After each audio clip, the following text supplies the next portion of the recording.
What's up, everybody? Welcome into another YouTube live show. I am John Kurtz, and today we're going to be talking about a no good, rotten, very bad, very bad week for the Big 12 today. Unfortunately, I see that the chat is already pretty lively here tonight. Apparently, everybody wants to come prey on the new Big 12's downfall and talk about how rough of a weekend it was. But hey, whatever the fact of the matter is, you're here, and I appreciate the fact that you are here. So here's the deal.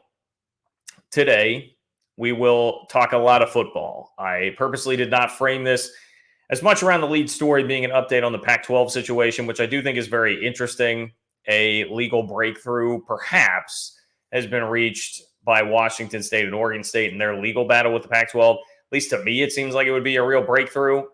It was framed up that way by John Wilner in his article about it. And to be honest, I agree with him. I'm no lawyer. I'm no attorney. I have a communications degree. But, man, it seems like they did have a nice little W there. So we'll see how all that goes. Even our boy John Canzano right now is totally ripping and clowning his guy, George Gliavkov, for his role in everything right now and maybe lack thereof when it comes to his role right now and everything that is happening. So there's a lot going on to digest with that. But if we're talking about what's going on the field right now, there's a lot to digest there. And unfortunately, a lot of it's not going down very well for much of anybody. So we'll break it all down and what it means for the league, what it means not just for this year, but potentially for the future of the league. So I am back from Columbia, Missouri. As you can imagine, that was a hell of a time. The lovely folks in Columbia had some very, very nice and creative things to say to us on the walk back to the car after the game. I can assure you of that. So, I'm right there with you. Everybody who had a bad weekend, I am right there with you. We shall see. I'm saying, boy, there are some, man, their chat. I'm about to tell you here, the super chats are the way that you get on tonight. I will just say from scanning this already, it is pretty lively here. We've got Jason saying all the top Big 12 teams won. He's got a KU logo there, so I assume that he is talking about Kansas as well as Texas and Oklahoma. Could be true, Jason, but I'm not sure that I would be beating my chest about a 7-point win at Nevada, who had already taken a double-digit loss to an FCS team so far this year and might be the worst FBS team in the country. But, hey, that's your prerogative. Also, what downfall from Jason there. Oh, boy. All right. Kansas is what is that? Can't love to see John didn't talk about KU TV numbers last week. I don't look. Okay, Kansas played on a Friday night standalone game. Congratulations. I read the TV numbers as they came up in the tweets. Take it up with Twitter. You guys are really seeking a lot of validation right now. Lots of validation seeking going on there by Kansas. I think you guys have a solid team this year too. But interesting. Okay. So I am ready to get this thing rolling, but I will remind you, as always, that if you want to be a part of the chat tonight, outside of the little quick scan there, because I saw people popping in quick and hot and heavy with the hot takes tonight, if you want to be a part of the chat, click the $ below the chat box. It will make your chat a super chat. You attach a donation to it. That will supersede everything else, puts it in a separate category for me where I'm already looking at some super chats from my guys, David and Matthew, that I will get to here in just a moment. But we've got almost 200 people in the chat here already tonight. So once we get really moving here, the only way I will see what you have to say is if you do make it a super chat. There's too much going on for me to keep up with it. You guys are flaming hot takes all over the place. So I can't do much about it. You got to make it a super chat. Click the $ below the chat box in order to do that. If you want to support the channel just for totally free $95, nothing to it other than just one click. You can like the video. I would really appreciate that. That all helps me as well. Leave a comment under the video, whether you love me, hate me, agree, disagree. Leaving a comment in the comment section also definitely helps with that YouTube algorithm. So I would very much so appreciate that. And if you haven't subscribed, of course, you should subscribe. Here I go. Live Wednesday and Sunday. We're talking all things Big 12, all things conference realignment, college football, college basketball. You're getting it from a Big 12 slant here on this channel. So that is how you can access access all of that by subscribing. So please do that. Please consider it if you have not already, and we shall get going. John-Kurtz-4 on Venmo as well if you want to support the channel that way if you're not catching this live and coming in after the fact. So, David, this is an appropriate place to start in a generally gloomy and doomy week for the Big 12 and a generally gloomy and doomy start for the Big 12 in general. BYU deserves a lot of attention for what they did by going to Arkansas. That was a ballsy win, man. That was a ballsy win for BYU at Arkansas. I was able to watch a good chunk of that and really, really enjoyed it. So congratulations, first of all, David. Thank you for being here, and thank you for your support of the channel. David said BYU being the bright spot for the Big 12 and out-of-conference play this past weekend. Lots of highlights from that game. Awesome catch by Chase Roberts with one arm. That's as good a catch as you'll ever see. If you missed the highlights of Arkansas BYU, the eventual game-winning touchdown that Chase Roberts had, the one-handed catch, it was sick, man. That was incredible. So do yourself a favor and go watch that. BYU, they just were gritty in that game. They fall behind 14-0. It's not looking good. You come back, take the lead, score the next 3 touchdowns in a row, but then all of a sudden Arkansas punches back, and it's a 10-point Razorback lead late in the third. And once again, I kind of switched that. I think I kicked that at that point to the second or third screen that I was watching until all of a sudden I look up. I think someone in my group text was like, man, look at BYU go right now. Keaton Slovis making some plays. Sure enough, turn it on, and there's BYU scoring the go-ahead touchdown. So came back on the road, SEC environment. I'm sure Arkansas at that point felt like they had the game wrapped up after they withstood the initial charge from BYU. And after really kind of struggling, at least in week 1 against Sam Houston way back then for BYU, not looking so sharp, not looking so great to begin the year, they put a really nice effort out there to go get a huge win at Arkansas. Absolutely love to see that. Helping out the Big 12, BYU trying to do as much as they can to help out the Big 12 in what has otherwise been a pretty wretched non-conference season. So we much appreciate that. Shout out to the Cougs for doing that. David, I appreciate your support. And I'm really looking forward to, I think it's an intriguing game between BYU and Kansas coming up this week to start Big 12 play. I think it was pretty clear that Kansas was completely sleepwalking on Saturday, which I was almost literally sleepwalking trying to watch those 2 games. It was that, and Colorado State was the other. So I'm trying to watch both of those games late at night, and I'm like falling asleep on the couch because, I'm old. So they may have literally been sleepwalking through that game. I'm not really taking anything of note from the Kansas game other than the fact that they got the win. And assuming, I know Jalen Daniels came back into the game, if there's no lingering health issue for him there, I don't know, whatever. You get in, you get out, you take that win. That was, again, as I said, maybe the worst FBS team in the country. Road game, weird time, altitude, looking ahead to the beginning of Big 12 play. Don't put too much stock into that. So I think BYU, I would have said going into last week, Kansas wins that game by a couple touchdowns. Now, maybe not.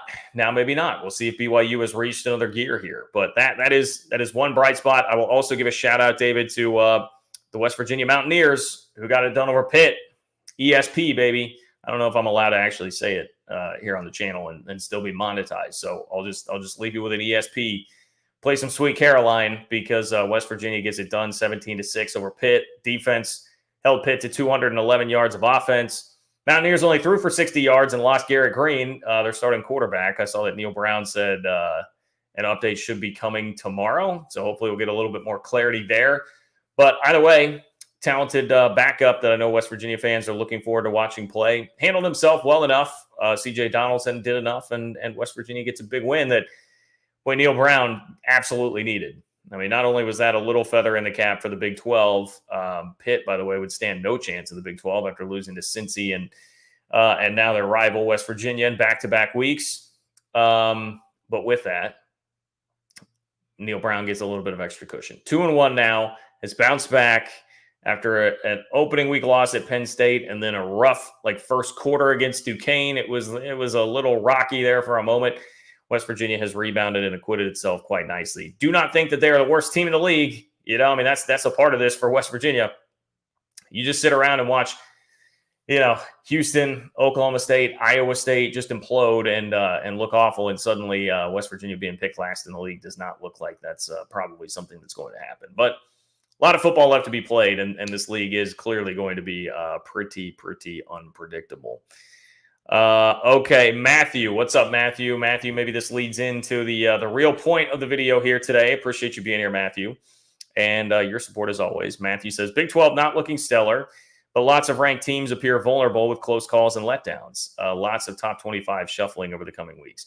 Yeah, one of the national narratives that I was seeing out there quite a bit is just like kind of people laughing and being like, hey, this is like one of those weeks where like nobody is happy. Like there are no fan bases happy. I mean, Alabama was up 10-3 with like 2 minutes left in the game against South Florida. Like South Florida. Shout out to my guy. Where's my South Florida? Justin, is it Justin who's usually in here at with some buzzer beaters for our USF fan here in the chats? Man, this is his week. You guys hung tough toe-to-toe with Bama. Saban may have been trying to prove some kind of point with his quarterback, but it was rough for everybody. Texas was farting around with Wyoming until they just exploded on them in the fourth quarter. Tennessee loses at Florida again. I mean, lots of big, powerful, bad fan bases that are upset after what was going on throughout the week this past week. So, yes, it is a fair point that in the context of everything else, maybe isn't quite as bad, but it is pretty bad, both on paper and in reality. And a lot of it is because as much as the narrative has changed on the Big 12 and it has gotten better, and it was a tremendous offseason being able to secure the 4 corner schools, you still have to constantly fight for respect. And any sort of slip up will be held against you much more than seemingly others, particularly in the SEC and the Big 10, because I will use Will's super chat. And don't worry, your Warrior Pride 65. I'm getting to yours in just a moment, but I'm going to use Will's super chat here, who I appreciate it, Will. Will says, condolences for your Wildcats. Yes, that was tough. That was tough. But here's the thing. K-State was ranked 15th in the country. They went on the road to an SEC school and lost on the longest field goal in SEC history as time expired to go down 30-27. And they dropped completely out of the top 25. That is what the Big 12 is facing right now. Anybody not named Texas or Oklahoma in the Big 12, that is what you will be facing. Just held to a different standard. You get, I mean, if that's, I'm trying to think here, what's a good example from the SEC? If that's, well, say it was Florida. You know, Florida's ranked 15th. They go to Mizzou. They lose on a 61-yard field goal at the buzzer. They're not dropping out of the top 25. Like you get no benefit of the doubt in this league right now. And that's, you are just handing on a silver platter the ammunition for anybody who wants to do that, who wants to not cut you some slack and wants to not give you any extra benefit of the doubt there. You're just handing them the ammo that they need for it by losing to the teams that the Big 12 has lost to this offseason. You ready for this esteemed list? Here is the list of squads that the Big 12 has now lost to in this non-con. They have lost to Miami, Ohio, Wyoming, South Alabama, Texas State, Rice, and Ohio. Miami, Ohio, Wyoming, South Alabama, Texas State, Rice, and Ohio. I mean, hell, the Big 12 lost 2 games to the freaking MAC on Saturday. I mean, like, I'm a Big 12 guy. I am here to do whatever I can to advance the conference, to help try to get everybody some confidence in the league. Like I am a full supporter of the conference, but I can't sugarcoat what happened on Saturday, and I can't sugarcoat what has happened so far this non-conference season. I just can't. So that's the reality. Like Oklahoma State lost by 26 at home to South Alabama. Now, South Alabama has been a pretty, like, that's a respectable program. That's the name value. The name sounds worse than what they actually are there. But I mean, good God, South Alabama beat Southeastern Louisiana by 18 last week at home. They go on the road to Stillwater and win by 26. And what is going on? I don't even know where to start with that one. Iowa State, I think a little bit more predictable. We knew that their offense had all sorts of problems. They can't muster anything more than 7 points and lose 10-7. And yes, they did get kind of screwed on a field goal there. But like, if that's where we're at, we're like talking about how screwed you got on a field goal against Ohio that could have had the game tied at 10, so you don't lose 10-7. I mean, we're just like, what are we really doing there? We're kind of in rearranging deck chairs on a Titanic mode at that point. Like this is not going anywhere positive for Matt Campbell and company. And then you've got if we really want to extrapolate this out even further, you've got Matt Campbell having to like fight with his own fan after the game. If you've seen that video that's going around, a guy comes around to him as he's walking off the field with the team and says, go get after him. And then as Campbell gets a little bit further away, he says, you're on the hot seat. And Matt Campbell like turns around furious, trying to charge at this guy. And he's being like held back by some other staffer and a player. I mean, like things are bad right now. Things are bad right now in Ames. And I don't know that there are many more wins coming up on that schedule.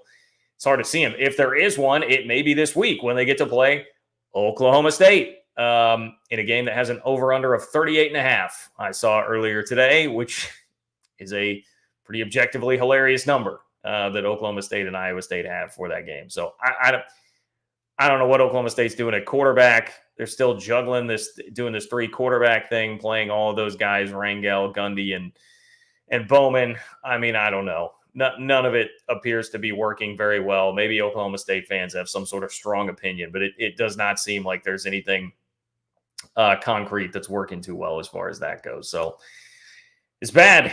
It's bad. You will not get sugarcoating from me here on this episode. And there's another part of this whole equation too, which is what Texas and Oklahoma have been doing so far this year. But we will get into more of that as the show goes along.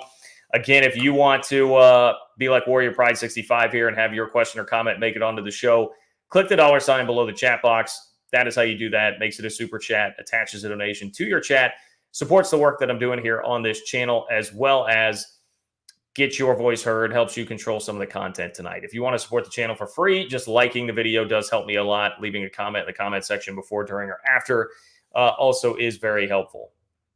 Warrior Pride 65, as the old saying goes, the more things change, the more they stay the same. Texas and OU are now the lone Big 12 ranked teams. Yes, Warrior Pride 65. That is the other part of it. You've got today, after everything going on that we've discussed here ad nauseum, including K-State losing to Mizzou, a game that, I mean, they had plenty of chances to win. I tune into the 3-Mile podcast, I suppose, tomorrow if you want to hear more thoughts on that, but a couple chances to take control of the game up by a score late, like 3 offensive drives that they just farted away, and Missouri winds up hitting the 61-yard field goal to win. Now you've got only Texas and Oklahoma ranked. So, the Big 12, to their credit, had to grin and bear it and tweet out the graphic every week that's been coming out with every ranked team in the Big 12. Only Texas and Oklahoma right now, folks. Only Texas and Oklahoma, and that's one that's tough. It's going to get dunked on the old interwebs. And frankly, like, Texas and Oklahoma fans probably deserve to do a little bit of dunking on that right now, because they are playing their part. They are playing pretty well. Let's see.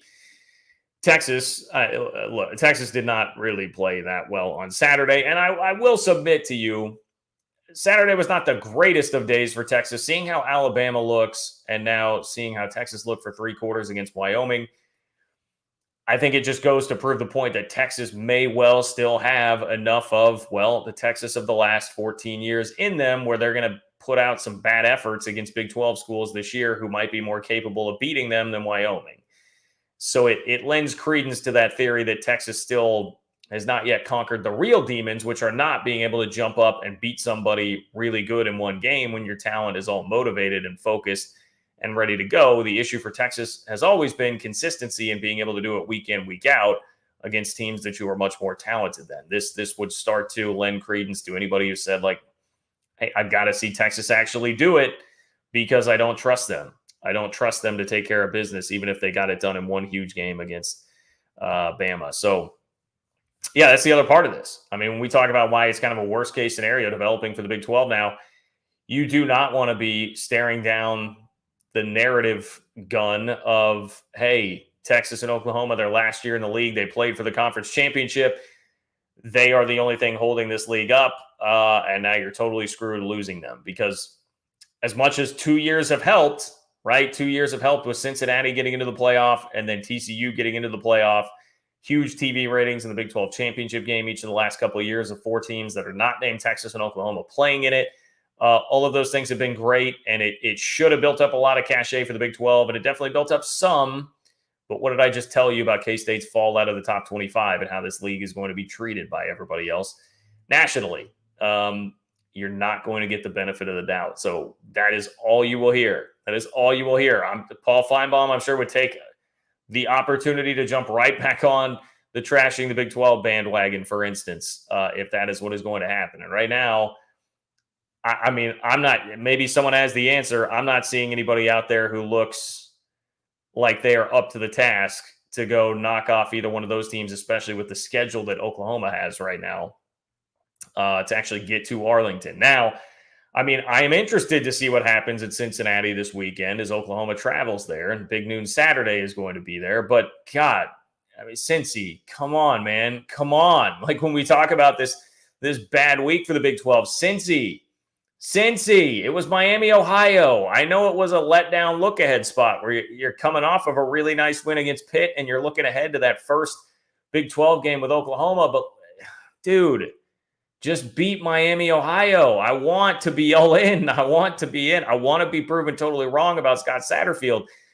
And I loved watching. I mean, he ran a fake punt from his own 25 in a tie game with like 2.5 minutes left in the fourth quarter on 4th and 9, and it worked. And they lost because they get a chip shot field goal blocked. God, that one killed me. That one killed me, man.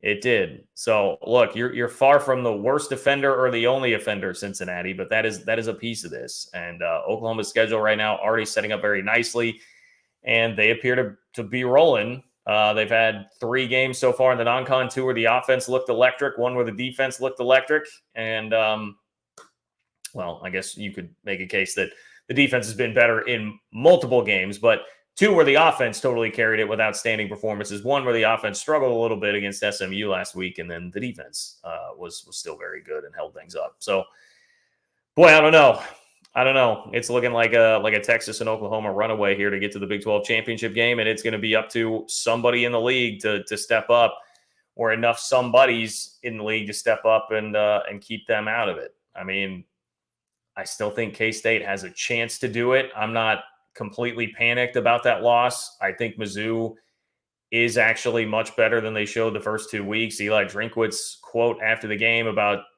chess, not checkers. I mean, God, I hate the guy. But basically insinuated that they were holding some things back in the first couple of weeks. They came out with a huge effort. They do have a tremendous skill talent player in Luther Burden, and they have a great defense, and it looks like Brady Cook has improved quite a bit at quarterback.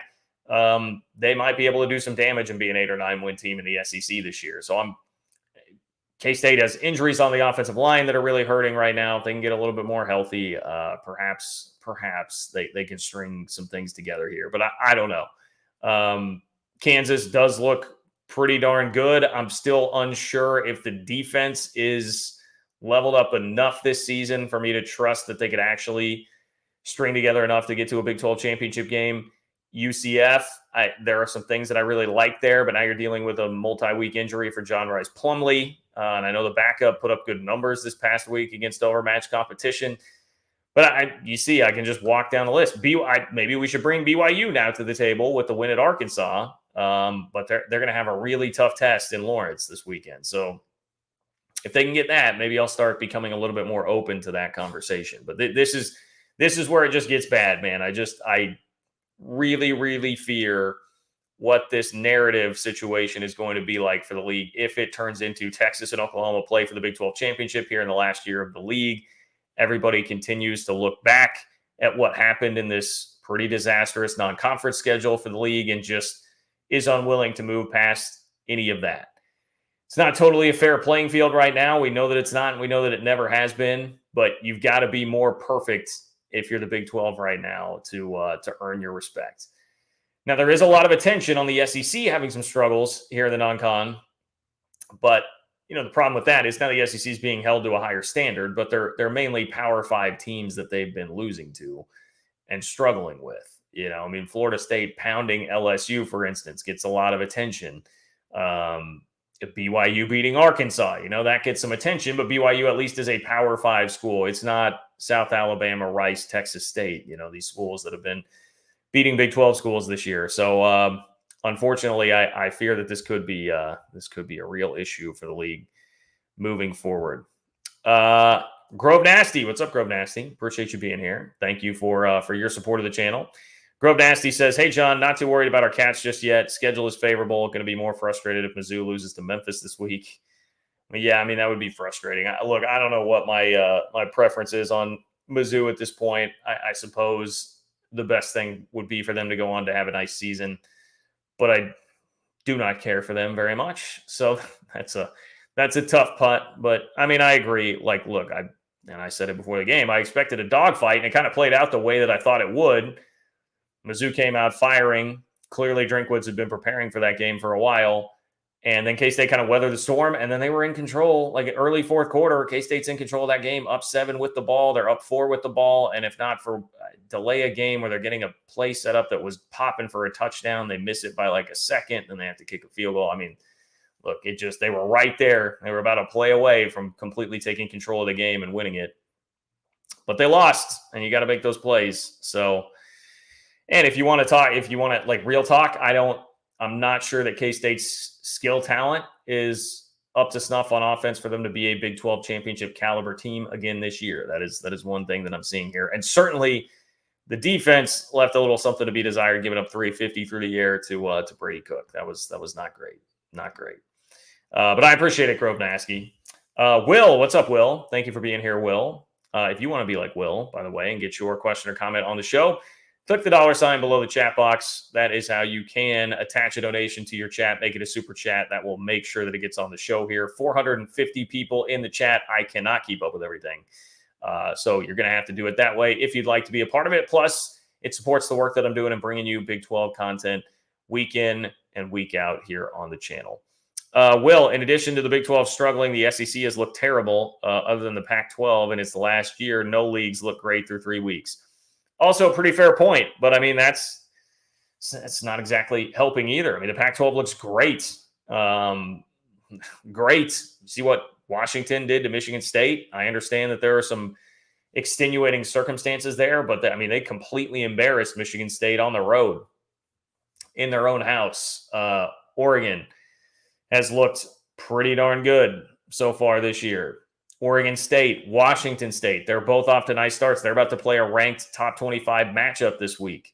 So they are getting their shots off on their way out the door there. Like USC is USC, Caleb Williams is Caleb Williams. There's a lot to like about what is happening right now in the Pac-12.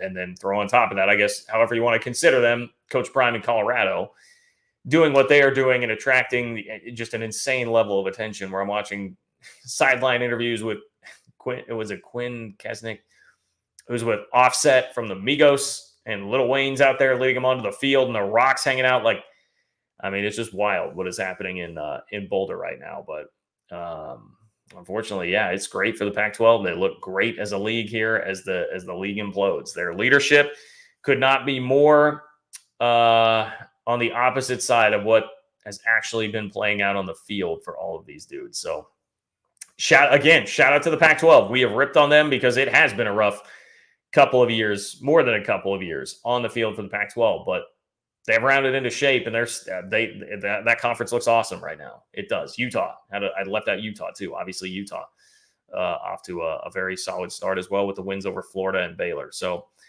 a lot going on that is pretty good right now in the Pac-12.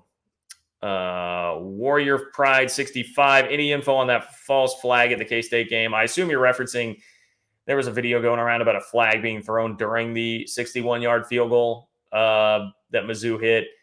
I believe what it sounds like it was is that K-State had, and this again back to coaching, and I think K-State just kind of got out coached on Saturday. That was my overall take on the game. K-State had 2 players wearing the same number out there on the field goal attempt because they had sent Phillip Brooks back to be the guy there to try and kick 6 the thing, like return it if it fell short. He was number 8, and they had somebody else number 8 on that special teams unit. So that's a coaching gaffe. You can't do that. It's a penalty if you have 2 guys with the same number out there on the field. I believe that's what it was. So honestly, what would you rather have? Would you rather have the 61-yarder go in, or would you rather have him shank the 61-yarder but gets a redo from 55 or 56, gets a redo from 56 because you threw 2 number 8s out there on the field at the same time, and then he hits that one? I don't know. So, yeah, it was inconsequential as far as K-State is concerned in that game. Eddie, what's up, Eddie? Eddie Lozano, San Antonio Real Estate. Eddie says that was a fluke play. K-State should have won. Well, I appreciate it, Eddie. And as I have said many a time, if you're looking for a real estate agent in San Antonio, you guys know who to call. Hit up my guy, Eddie Lozano, San Antonio Real Estate. I won't say K-State should have won. They had plenty of chances, and they didn't take them. The offense squandering multiple opportunities there late in the game. The defense giving up 2 huge plays to Luther Burden, 350 yards passing to Brady Cook. In some respects, you just sort of have to tip your cap to Mizzou a little bit there. I thought Mizzou probably was the better side throughout the entirety of the game. Certainly from a Vegas standpoint, being like a 4.5, 5-point underdog. I think maybe it actually got down to 3.5 in some spots before the game because the Sharps were on it. The Sharps were totally on that game. We're talking about like the better side from a betting standpoint. Mizzou was certainly they were the side. They were the play.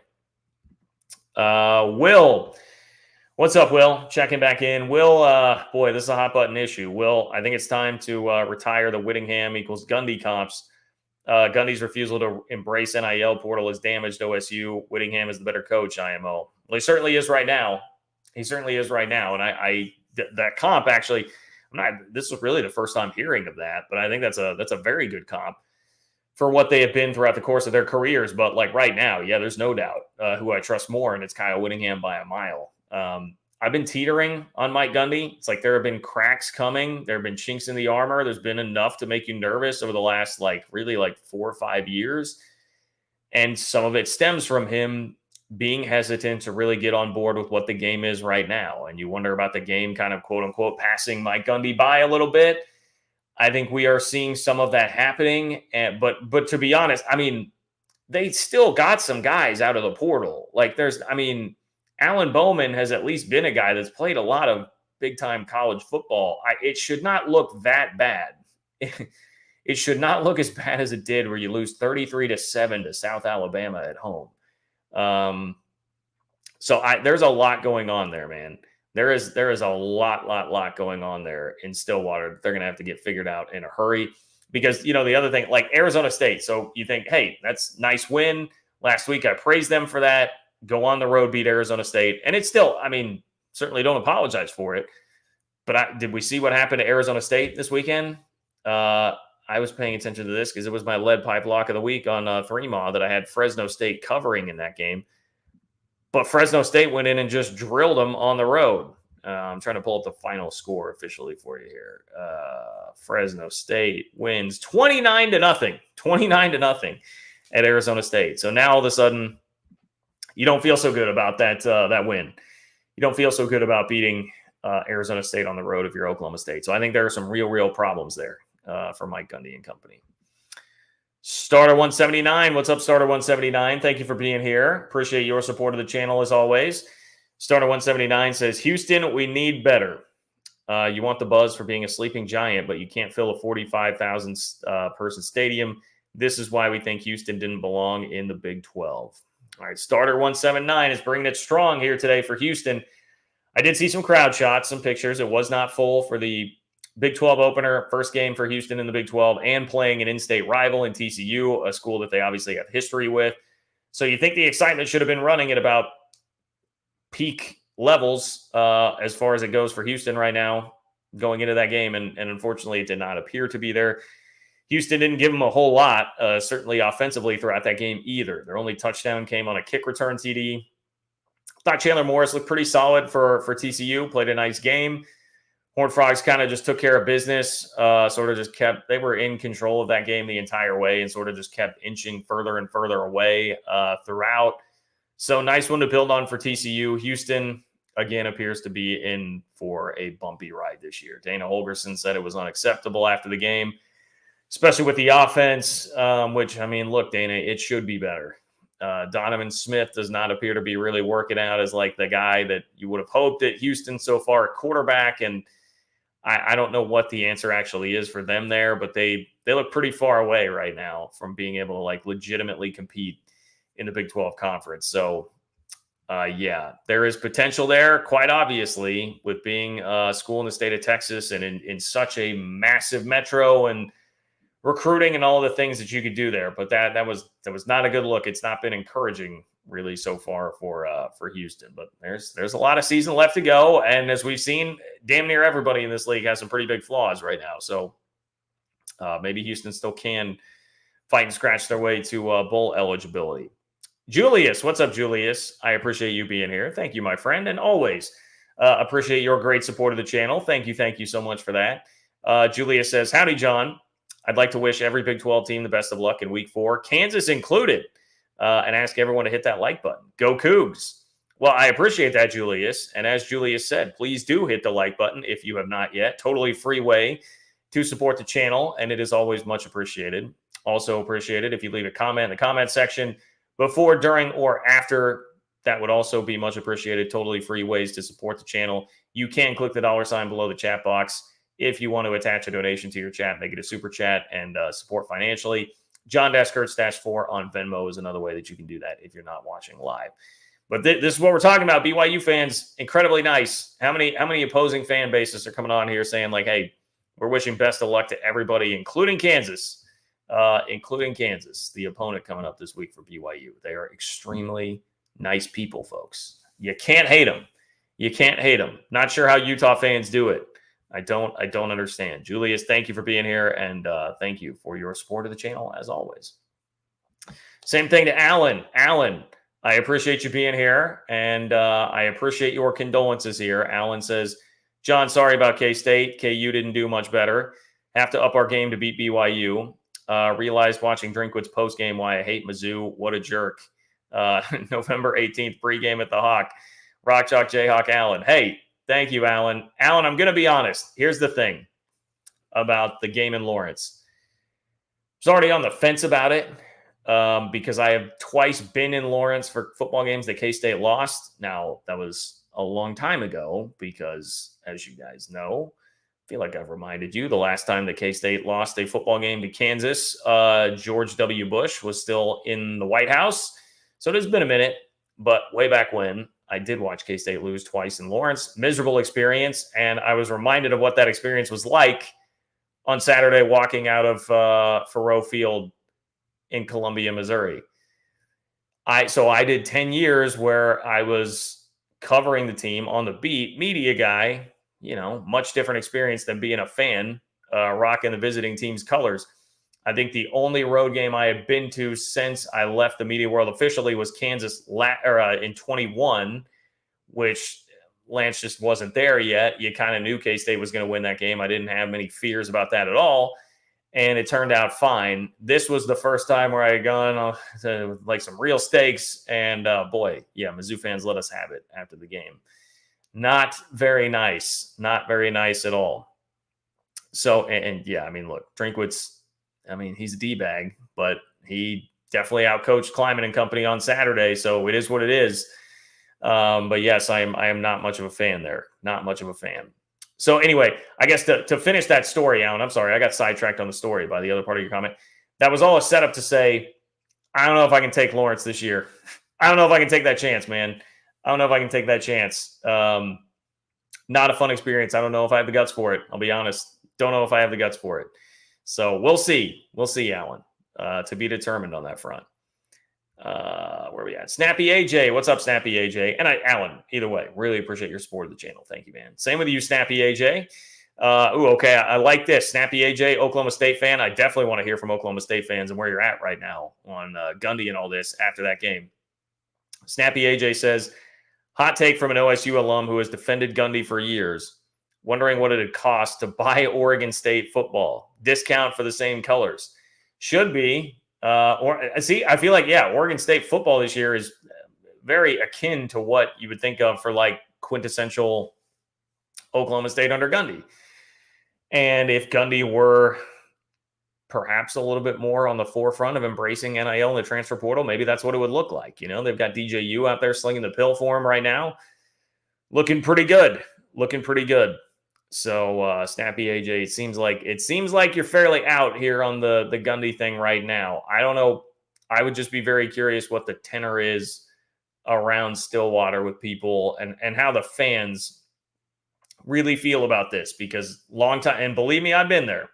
longtime legendary coach, guy who has almost single-handedly built the program into what it is today, and the reason that you care that the expectations are not being met now. But when it starts to slide at the end, how quick do people jump off the bandwagon? How much patience is there? How much patience should there be?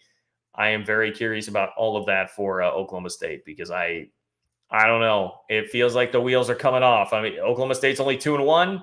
They've got Iowa State this week. They could very easily be 3-1.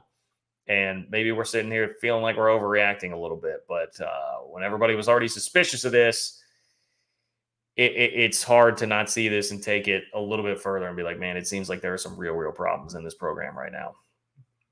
By the way, Spencer Sanders is like not playing at Ole Miss, unless I didn't check their box score this week. But I mean, it's been Jackson Dart, as far as I know, at Ole Miss.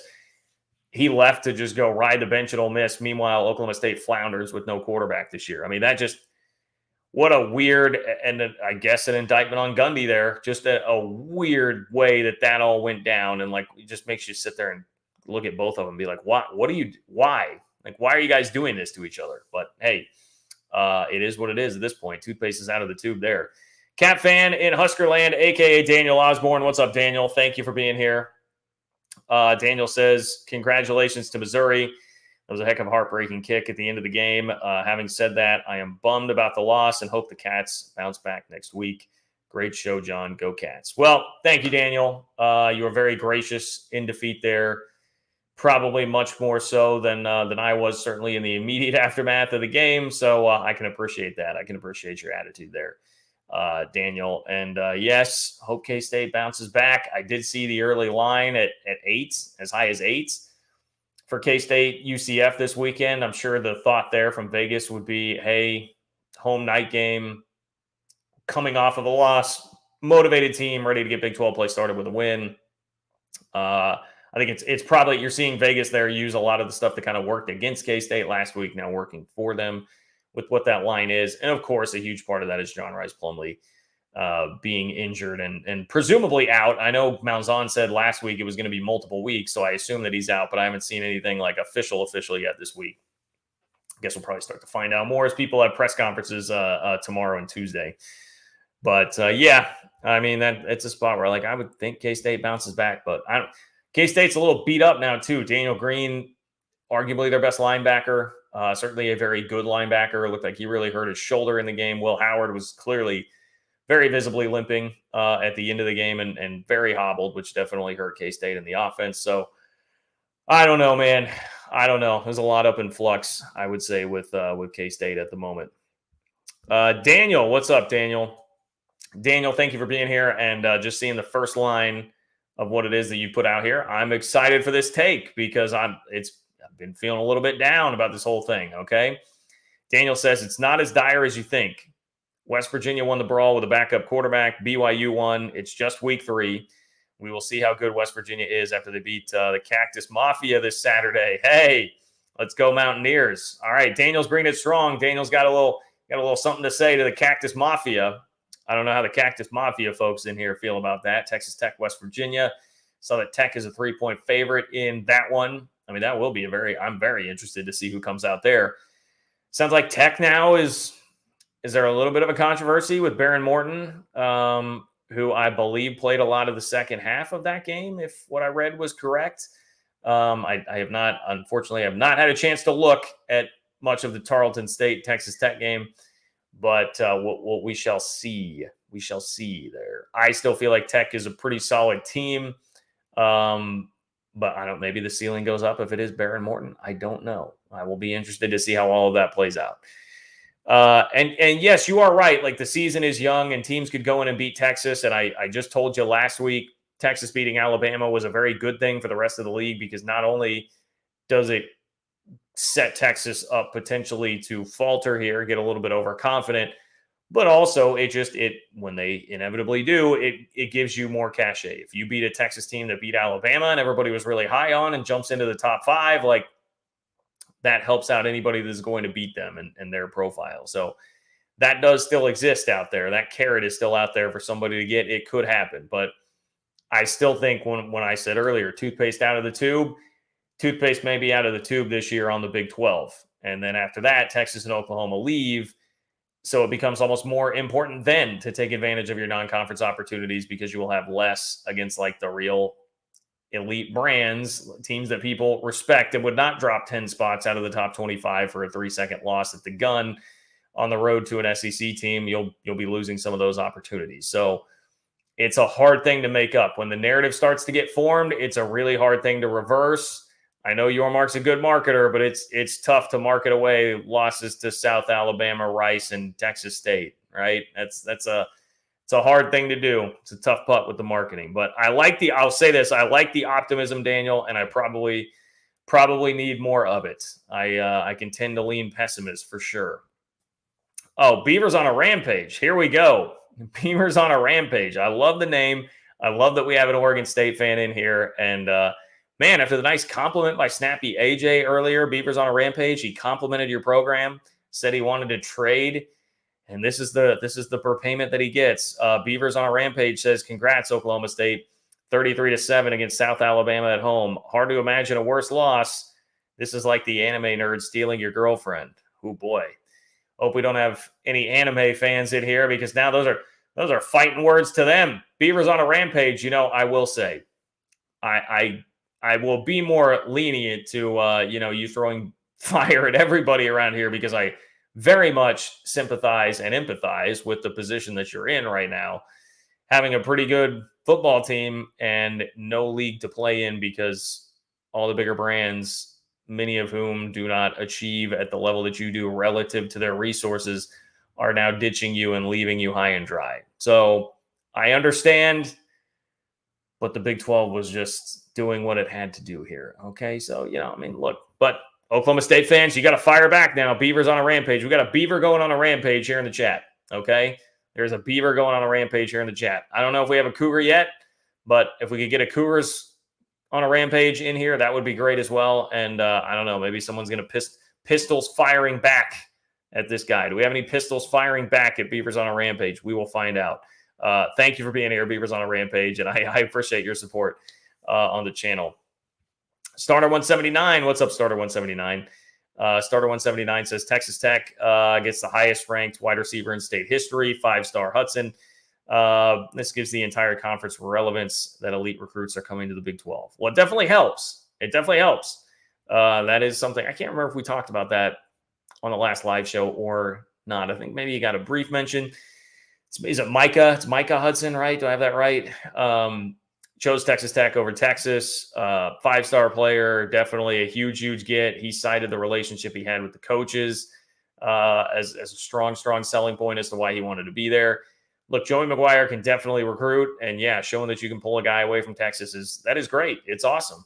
But for the league at large, everybody's just going to continue to look at the 24/7 like talent composite, and that gets referenced a lot by the national guys to play out like how much talent is actually there for a league.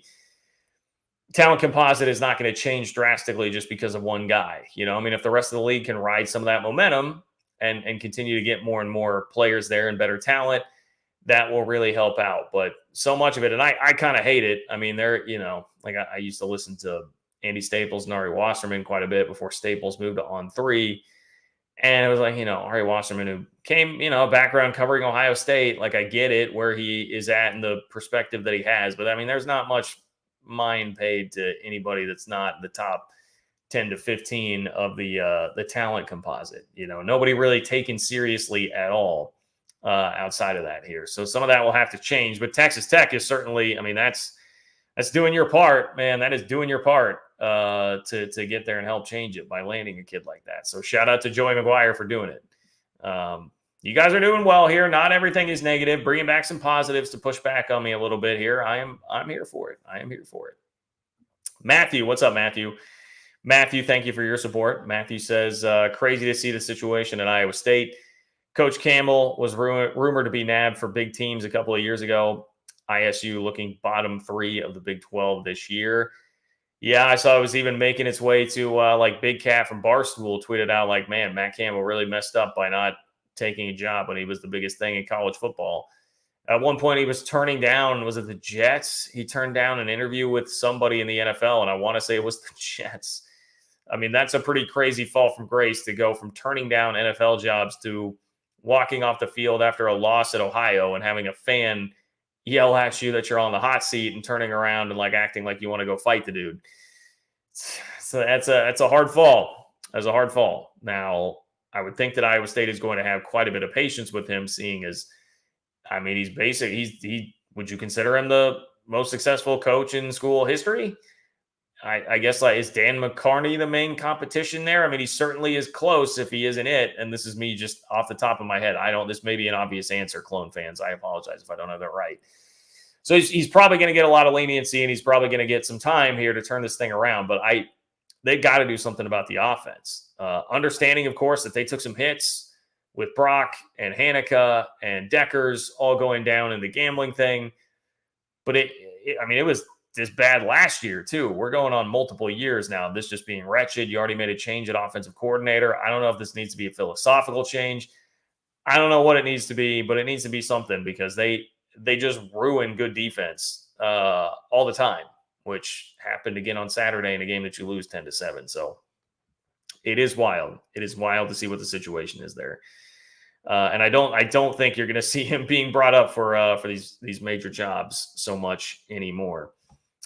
Joe, thank you for being here, Joe. I appreciate your support. Joe says, John, the Big 12 has kind of taken it on the chin the last 3 weeks. Baylor and Oklahoma State, Iowa State taking it on the chin against G5 schools.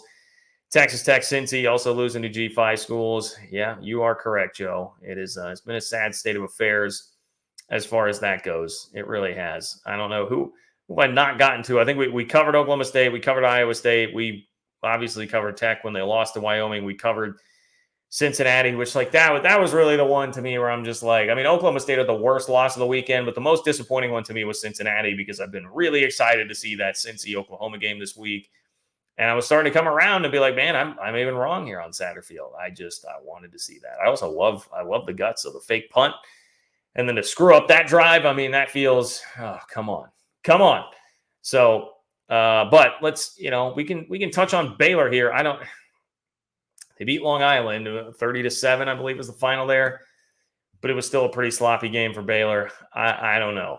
The time is now, because Texas is rolling into town this week. So the time is now for Baylor if they want to really prove that they are not what they have shown so far this year. But it does not seem like the mood in Waco seems to be very optimistic about that happening right now. So let's hope. I mean, look, I would love nothing more than for Baylor to put a big scare into the Longhorns this week, but it is not looking real great or super likely right now. So yeah, Joe, it's unfortunately been well documented how tough it has been for the Big 12. I'll give you that list again: Miami, Ohio, Wyoming, South Alabama, Texas State, Rice, and Ohio.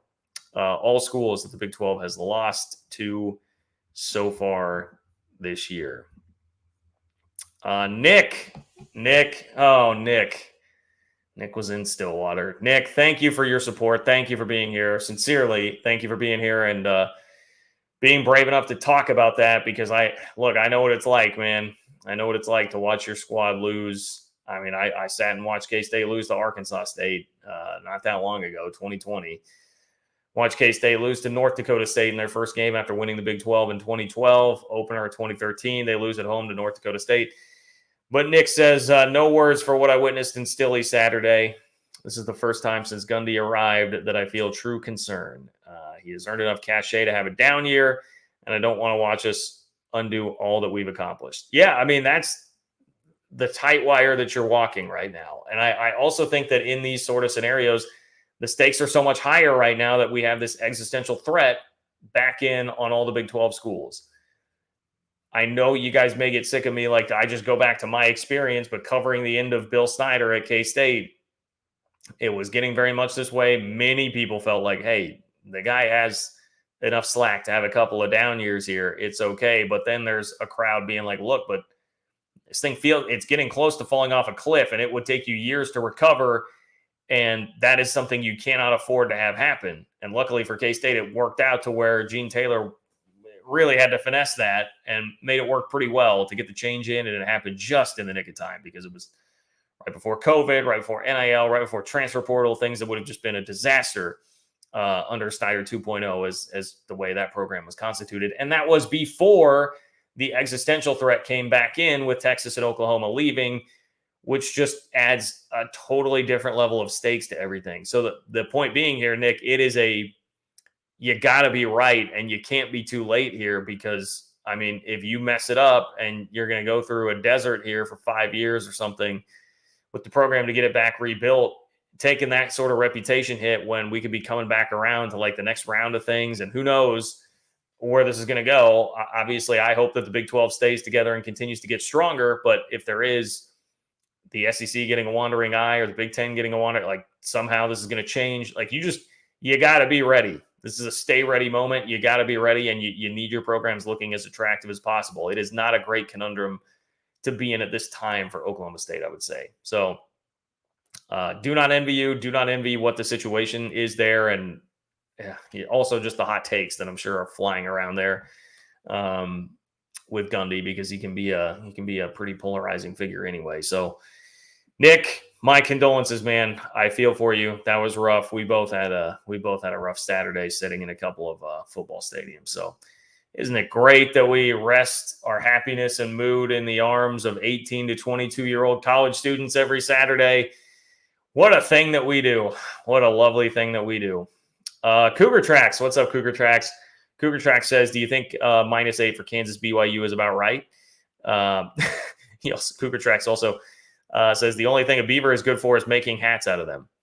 This is good smack talk going, man. This is good. And honestly, I feel like don't take this. I don't mean this as to be offensive, but BYU fans are so nice. I feel like that's about as mean as BYU fans will get there. You know, I mean, there's no cursing, no low blows there, but just saying the only thing a Beaver is good for is making hats out of them. I like it. I like it, Cougar Tracks. Thank you. Do I think -8 is about right? Probably. I would say like the only thing, and again, I did not watch the entire Kansas game. It was on the second screen as I was falling in and out of sleep, watching Colorado State as well. I just saw that Jalen Daniels had another injury issue, came out for a little while and came back in. Assuming he is healthy, I think that probably is about right. If there's going to be any concern about not even necessarily like his ability to go, but his ability to be playing up to his capabilities, then maybe it becomes a little bit different because, like, for instance, Jalen Daniels in the back half of last year, after he was dealing with the injury and coming back from that, was not nearly as effective. So if you're getting like that sort of a Kansas team, they become much more vulnerable. But Kansas playing at home, first Big 12 game, momentum with a 3-0 start, it will be pretty full and fairly loud. I think that's probably the right play. I still think pretty highly of Kansas. I think they're a 7 or an 8 win team this year, and they definitely have an offense that will give BYU problems. I think the question to me will be, if BYU can really move the ball on Kansas's defense, that will make a huge difference. And they, again, showed a lot of grit and toughness against Arkansas. Put it this way, like if you wanted Arkansas, is Kansas a better football team than Arkansas? Probably not. I think those are teams that are probably in a similar sort of ballpark. And I mean, we just saw them play, what was it, like 45-44 game last year in the Liberty Bowl. I think it's a similar type of team. So you did it last week. Can you do it again? Possible, but I would have Kansas. I think about a touchdown favorite seems about right. So maybe for thinking more specifically about the bet here, like -8, maybe I would whack that down back to more like 7, 6.5, something like that. But pretty close. That feels pretty close to right for me. Here we go. Provo Cougar fan, go Bruins beat Utah. Provo Cougar fan coming back in here to get after Utah. BYU fans bringing the smack talk today. I like it. If you have anything you want to beat the buzzer, now is the time. I should mention. Otherwise, Provo Cougar fan is going to be our buzzer beater here with his "Go Bruins beat Utah," because I think I'm gonna jump out. I know I didn't get to the Oregon State Washington State story. They've had a bit of a legal breakthrough here with some documents that have been uncovered that make it look like they are probably going to be in a good position in what they're trying to argue against the rest of the league. I'll just give you that in a standalone video coming up this week.